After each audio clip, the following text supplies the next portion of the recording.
August Vance didn't expect to sweat today, especially not on a public tennis court in the middle of Los Angeles, but here he was, gripping a racket, dodging paparazzi in tinted subs, and registering under a fake name for a local tennis tournament he had no business being in. "Are you sure about this?" his assistant Brent asked, eyeing the laminated bracket sheet like it might explode. "It's a charity tournament, no press, no VIP lounge, just tennis." August adjusted the brim of his cap. "That's exactly what I need right now." What he didn't say was that he was tired of boardrooms, fake smiles, and women who only saw the dollar signs behind his last name.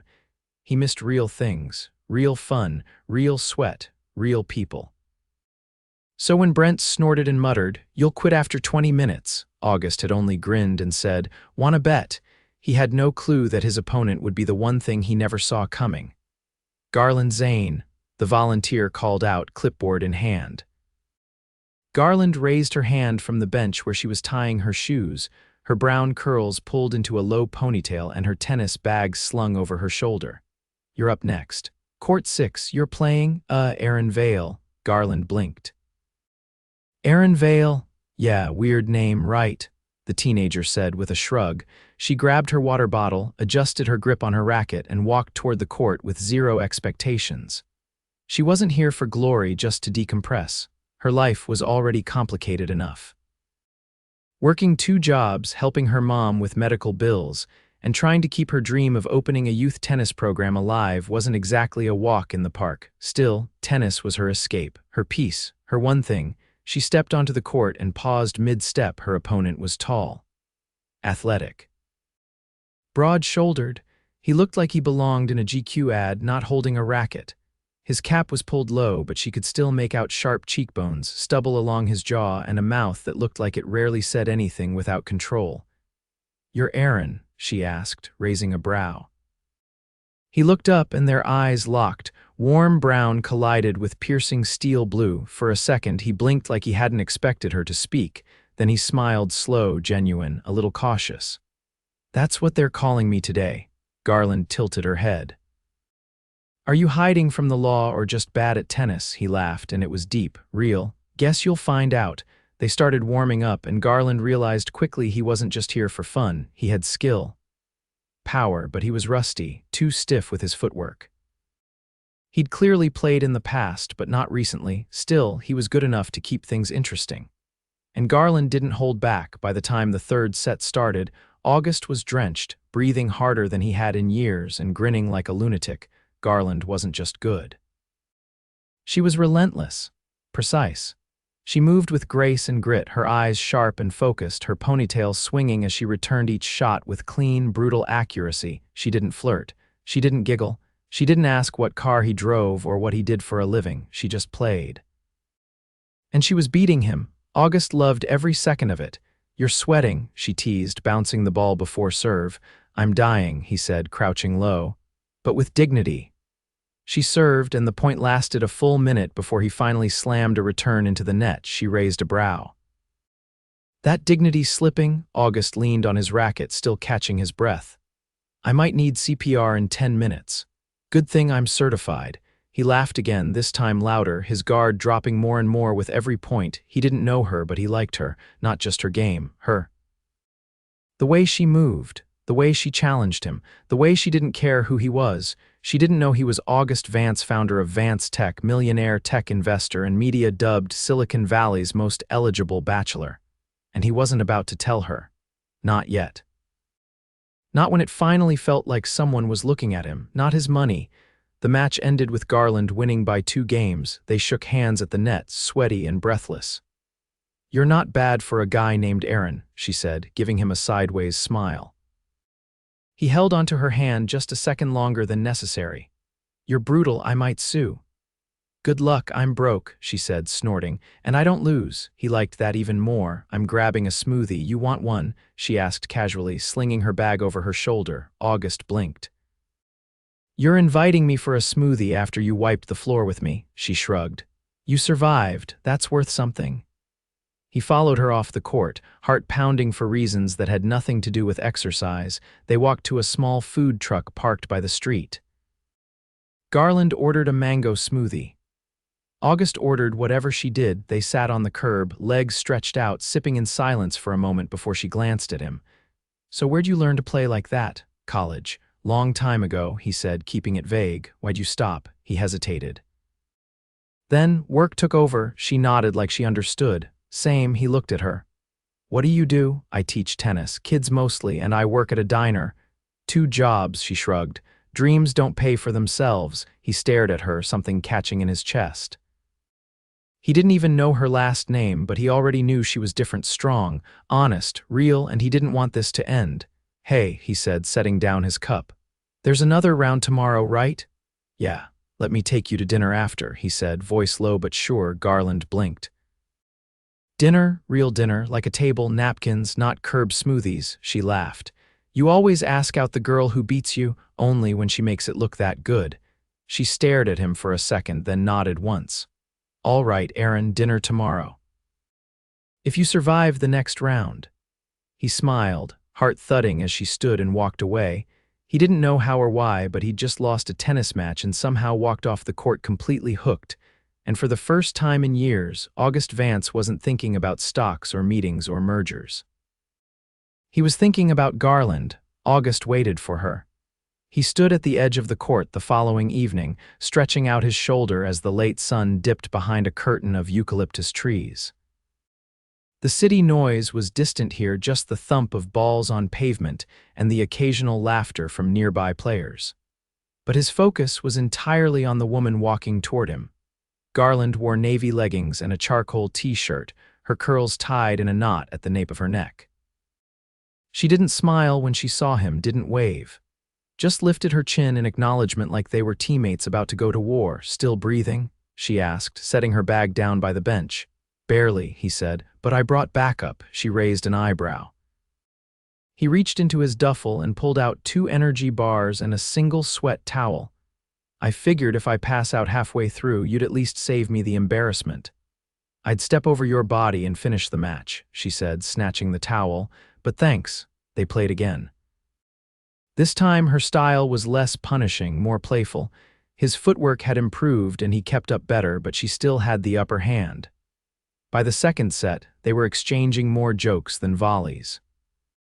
Between points, he watched how she moved, fluid, instinctive, utterly focused when she hit the ball. But off the court, she didn't seem to invite attention. She didn't look around to see who was watching. She didn't perform. She just existed. Afterward, she stood at the water fountain, wiping her face with the towel he'd given her. "So," she said, catching her breath, "you gonna tell me what you actually do?" He paused. "What makes you think I haven't already? You don't have dishpan hands or a server's tan. And you've got that look." "What look?" "The kind people have when they're used to being in charge of everything." He laughed, shaking his head.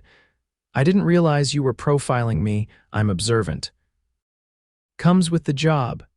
She tossed him a bottle of water and sat down beside the fence, stretching her legs out in front of her. He joined her, the gravel cool beneath them. "I consult for tech companies," he said, keeping it vague but not dishonest. "Mostly startups." She nodded slowly. "That explains the expensive sneakers and the fact you don't flinch when you pay for things." "You watching my wallet now?" "Someone has to." "You almost tipped that smoothie guy $20 yesterday. Was that too generous?" "No," she said, grinning faintly, "but he's been talking about you nonstop since. I think you broke his heart." He leaned back on his elbows, watching the sky shift from gold to soft violet. "You always this quick?" "No," she said, glancing his way. "Only around people I'm not sure I trust." He turned toward her, surprised. "You don't trust me?" "I don't know you." That landed with more weight than he expected. He respected it. "I'd like to change that," he said after a beat. She looked at him, her expression unreadable. "Why?" "Because you're different. That's not a reason. Because I want to know what makes someone like you show up to a community tournament when you could be doing anything else." "I could ask you the same." He smiled, then stood, extending a hand. "Let's find somewhere with chairs that don't come with gravel." She hesitated before taking it. They ended up at a modest Italian spot tucked between a laundromat and a bookstore on Fairfax, a place she suggested. not knowing he'd already eaten at half the Michelin-starred restaurants in the city and found most of them pretentious. Inside, the air smelled like garlic and fresh basil. Garland ordered gnocchi. August went with what she was having. They sat at a corner table, the window fogging slightly from the steam of their dishes. "So," she said, twisting her fork through the soft dumplings. "Why tennis? My grandfather taught me," he said, not looking up. "He used to say it was the only place where you could win without talking, just action." She nodded, chewing slowly. "That sounds like something someone's grandfather would say. What about you?" "I started late. Didn't pick up a racket till high school." "Why?" "They needed another player to keep the team in the league. I volunteered, ended up loving it." He leaned in. "And now you teach." "Not full-time. I do what I can. There's this rec center in Highland Park. The kids there don't have much. Some of them use the cracked courts behind the school. I bring extra equipment when I can." He didn't speak for a moment. That was new. That was rare. He'd met hundreds of people over the years in his world: board members, venture capitalists, influencers. Everyone wanted something. Everyone had angles, but Garland, she just gave. "Do they know how lucky they are to have you?" She looked away. "I don't know if luck has anything to do with it." He wanted to say more, but she changed the subject. "Tell me something weird about you." He blinked. "Weird? Yeah. Something you wouldn't put on a dating profile." He thought for a second.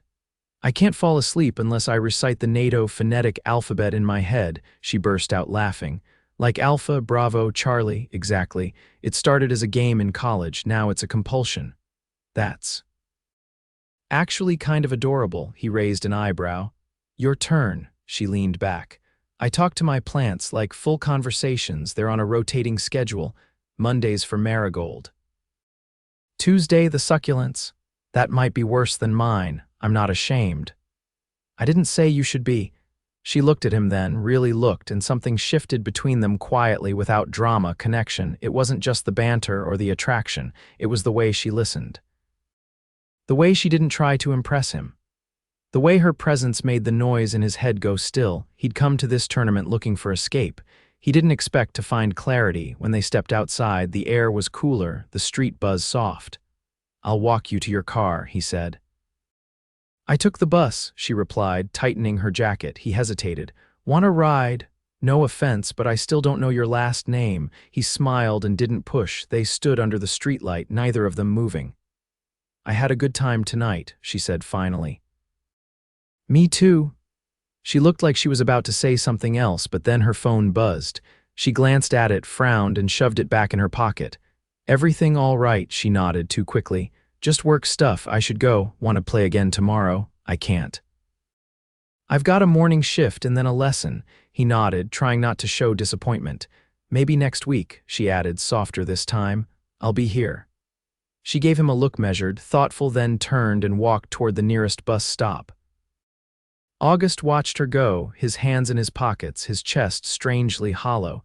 He didn't know what was happening between them, not yet. But he knew one thing for sure: he wasn't walking away. August stood alone outside the rec center, watching a group of kids chase each other across the cracked pavement. The court behind them was in rough shape, faded lines, sagging net, weeds peeking through the chain-link fence. But Garland had been right. The energy here was different.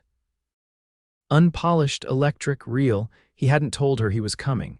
He'd simply asked Brent to find out where she taught, then shown up the next Saturday morning with a bag of unused rackets from his personal stash and a few cans of regulation balls.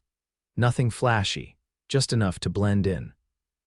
He wore a plain tee, old sneakers, sunglasses. No driver, no name dropping. He wasn't here as August Vance. He was here because he couldn't stop thinking about her. Inside, Garland was crouched beside a boy no older than 7, adjusting his grip with a quiet patience that made August forget the chaos of his world entirely. She hadn't noticed him yet, and he didn't interrupt. He just watched, letting the moment stretch. When she finally turned and spotted him, her posture shifted. Not cold, not surprised, just guarded. "You lost," she called from across the court. "I heard they needed a substitute ball boy. Sorry, position's filled." "Kid's got a killer arm." August approached slowly, glancing around at the mismatched rackets, hand-painted cones, and duct-taped net, Looks like you're making miracles with half a budget." "I make do," she said, standing and wiping her hands on her shorts. "I didn't come to interfere." "Just wanted to see what you were building." She studied him for a long beat. "You're not exactly low profile. I'm not wearing a suit. You could still blind someone with those sunglasses." He took them off. She blinked just once. "That's better. Would it help if I said I brought gear?" She followed his gaze to the bag by the fence. "You didn't have to. I wanted to." "Why?" "Because I think this matters, and because you didn't ask." She didn't respond right away, then she motioned to the bag. "All right. But if any of those rackets cost more than my rent, I'm selling them and buying new nets." He grinned. "Fair trade." The next hour passed in a blur. August helped feed balls to the kids during drills, kept score during scrimmages, and learned quickly that they didn't care who he was. To them, he was just some tall guy with decent reflexes and a funny way of calling out faults. Garland barely looked at him, but he felt her watching. Noticing, after the last kid was picked up and the court emptied out, she sat down on the bench and patted the spot beside her. "You hold up better with 7-year-olds than you do with me. They hit fewer winners. They also don't ask questions." He sat beside her, resting his elbows on his knees. "You want me to leave? I want to know what you're doing here." "I figured that was obvious." "No, I mean really." "What's your angle?" "There isn't one. You're not just some guy from a tennis bracket. You drive a car worth more than this whole building." He hesitated. "You looked me up. I'm not stupid. You're also not impressed." "I don't have time to be." He turned to face her. "Then why haven't you told me to disappear?" She didn't answer right away. Her fingers toyed with the edge of a cracked clipboard. "Because part of me wants to believe you're not just bored and looking for a project." "I'm not." "Then why me?" "You could be anywhere with anyone." "Because I don't want anywhere, I want you." She froze. "I know that sounds sudden," she cut in, standing. "We've known each other for what, 3 days? And you show up here like some kind of white knight with a bag of rackets and a smile like that's supposed to fix everything?" He stood too, not retreating. "I didn't come to fix anything. I came because you matter. Because I haven't been able to stop thinking about you since the second you served that first ball at my face." She crossed her arms. "You don't know me. I want to. It's not that simple." "Then make it complicated."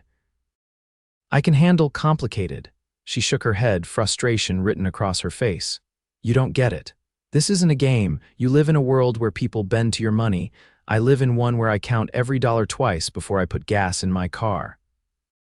You can't just waltz in and think that offering me dinner and a few tennis balls makes us equals." He stepped closer.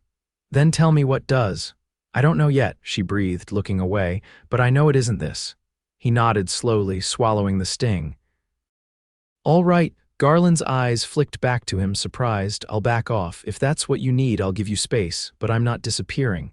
She didn't move. "I'm not trying to buy my way in," he added. "I'm trying to earn it every hour, every step. And I'll keep showing up until you tell me to stop." She looked at him for a long time, her expression unreadable. "You're stubborn." "Only when it's worth it," she exhaled, then turned and walked toward the storage closet. "Lock the gate when you leave." He watched her disappear behind the door, her hair catching the light one last time before it shut. August stood there for a moment longer, the court quiet around him. Then he bent down, gathered the empty bottles, wiped down the bench, and made sure every single item was stowed perfectly in place. When he finally locked the gate behind him, the sun had dipped low, casting long shadows across the street. But for the first time in years, he didn't feel like he was chasing something that didn't matter. He was chasing her. And for once, it felt like the most honest thing he'd ever done. Garland didn't expect to find a gift waiting for her at the rec center's front desk. It was a plain cardboard box, no logo, no shiny ribbon, just her name in neat, masculine handwriting. Inside, wrapped in brown paper, was a brand new net regulation length, reinforced cord, tournament quality. Tucked beneath it lay a single note that read, "For the court, not the scoreboard." She didn't need a signature to know who it was from. She should have been annoyed, should have rolled her eyes and called him predictable. But instead, her fingers curled softly over the edge of the netting, and for a moment she just stood there, completely, utterly still. Later that afternoon, she found herself staring at her phone, not to message him, just to think. She hadn't told him where they stored the old net. Hadn't told him anything, really. Still, he'd figured it out, and he hadn't shown up to gloat. It was quiet generosity, and that made it harder to ignore. By the time the sun began to set, she was halfway across town, walking toward a familiar building with ivy-covered walls and valet out front. She didn't like surprises, but she also didn't like waiting, and she was tired of pretending she didn't care. The receptionist in the Vance tech lobby blinked when Garland gave her name. "Mr. Vance isn't expecting anyone," the woman said, polite but firm. "I'm not here for a meeting." The receptionist hesitated, then picked up the phone. 5 minutes later, August stepped off the elevator and paused when he saw her. He was in jeans and a button-down, sleeves rolled, no tie. She didn't miss the way his expression changed, like he'd been hit with a wave of something he wasn't ready to name. "You came," he said softly. "I got your gift. I didn't put my name on it." "You didn't have to." She walked toward him, eyes steady. "I'm not easy to impress, August," she said, voice low. "And I sure as hell don't make emotional decisions based on tennis nets. I didn't expect you to. But you keep showing up, not with grand speeches or flashy gestures." He didn't interrupt. "And I don't know what to do with that." "Maybe you don't have to do anything." She studied him carefully. "You're not what I assumed. You're quieter, more patient, and I think you might actually mean what you say." "I do. I still don't trust it." He nodded once. "That's fair." She crossed her arms, not defensively, but like she was trying to hold something in place. "I'm not used to someone wanting me for me. Most people see a paycheck when they look at me, or a cause, but you look at me like I'm a person. And I don't know if that scares me more or less." "It scares me too," he admitted, her brows lifted, surprised. "I've built my entire life around control, around knowing what comes next. You're the first person who's ever made me want to throw that all out the window." She looked down, then back up. "So what does that mean?" "It means I don't want to guess anymore. I want to know you, not in pieces, all of you. Even the parts you think no one can handle." She inhaled slowly, then walked toward the floor-to-ceiling windows behind him. The city stretched out beyond the glass, 1,000 lights glowing in the dusk. He followed her gaze but didn't speak. "I haven't let anyone in for a long time," she said finally. "Not really. My dad left when I was 12. My mom's been sick since I was 20. Most of my energy goes to survival. I don't have space for games." "I'm not playing," he said quietly. "I don't have answers yet.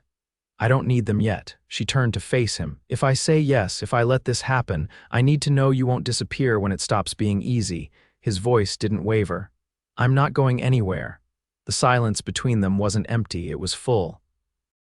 Full of things unsaid but understood. "All right," she said. "All right," he echoed. "You can take me to dinner, a real one, but don't wear anything that requires cufflinks." He let out a breath that was almost a laugh. "Deal."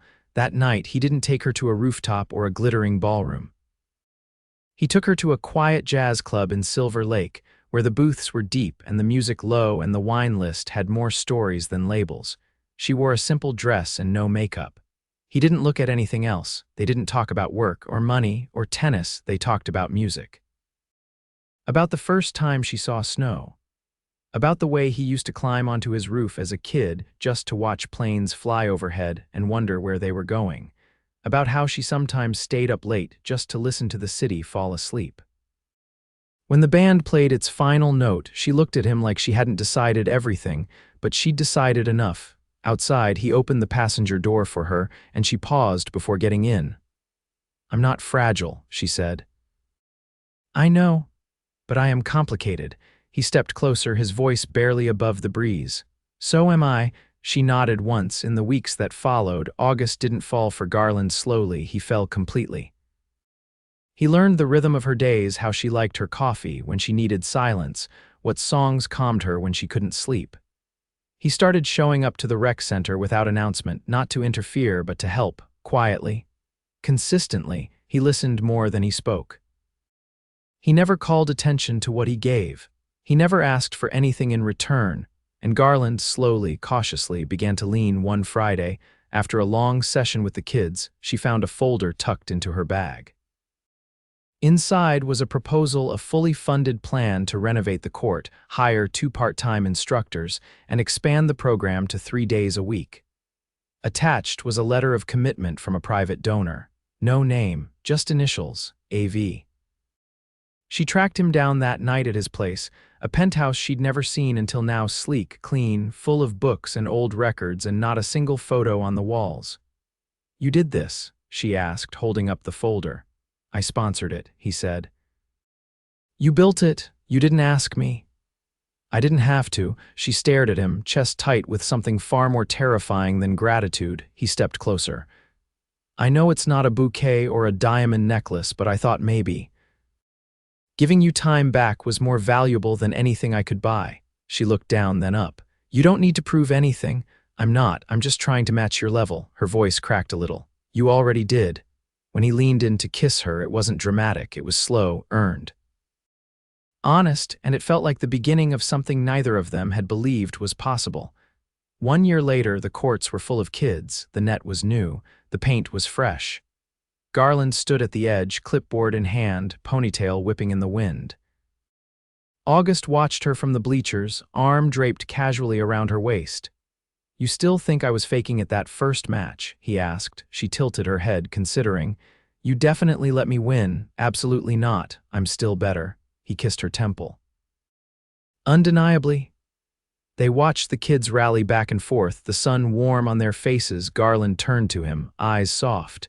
"You know you changed everything, right?" He smiled, pulling her closer. "You changed me first." And in that moment, with laughter echoing around them and the court alive with possibility, they both knew this wasn't the end, it was the life they'd earned together, point by point, heart by heart. Garland stepped carefully out of the car, heels clicking against the polished stone of the gallery entrance. The night air was cool, scented faintly with citrus from the trees lining the private drive. She tilted her head up, marveling at the sheer glass facade glowing with soft amber lights. Inside, the event was already humming, an elegant crowd moving through the hall, champagne in hand, voices low and reverent. August stepped beside her, adjusting the cuff of his navy jacket. "You sure you're ready for this? I'm not the one who's about to unveil a 6-figure donation to fund art programs in public schools," she replied, but her fingers brushed his lightly, grounding herself. "You're the reason I'm doing it," he said, eyes on her. "You showed me what it means to invest in people, not just outcomes." She gave him a look. "Don't get poetic on me in heels." He leaned in, voice warm. "You look like you could level entire boardrooms in that dress." "That's the idea," she replied. Inside, the crowd parted subtly as they walked through, not because of August's name, though it carried weight, but because of the way he carried himself differently now. Grounded, present, no longer surrounded by handlers or flanked by investors, just him and her. They didn't linger by the curated art installations or the open bar.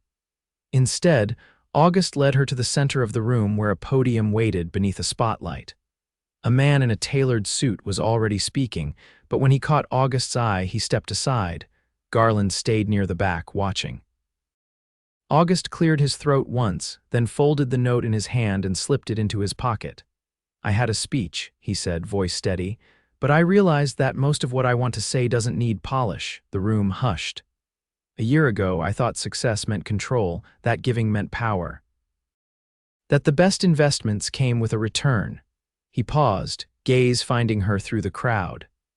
"Then I met someone who taught me that the most valuable things we build, whether they're tennis courts or classrooms or futures, don't come from what we have, but from what we give away.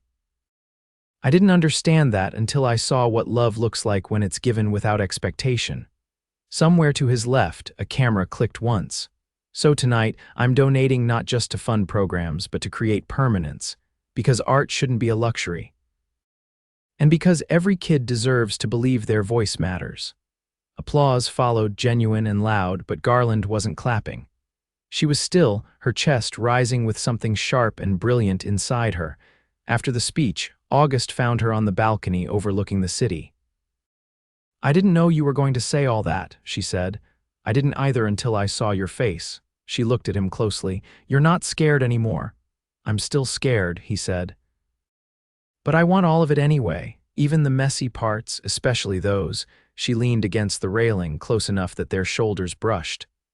My mom's moving in with me next month, he nodded. Do you need help setting up? I've got it.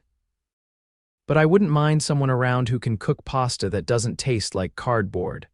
I have a chef, he offered. She cut him a look. I can learn, he amended. She turned toward him, expression softening. I've never had someone choose me this completely. He reached for her hand.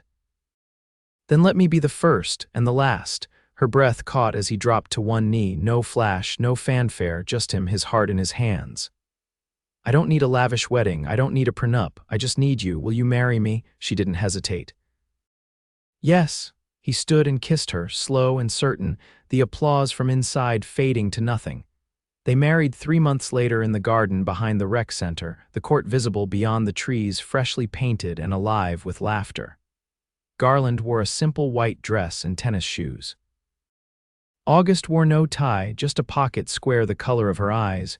There were no fireworks, just vows whispered under string lights, promises sealed with a kiss, and a first dance to the sound of kids cheering in the distance.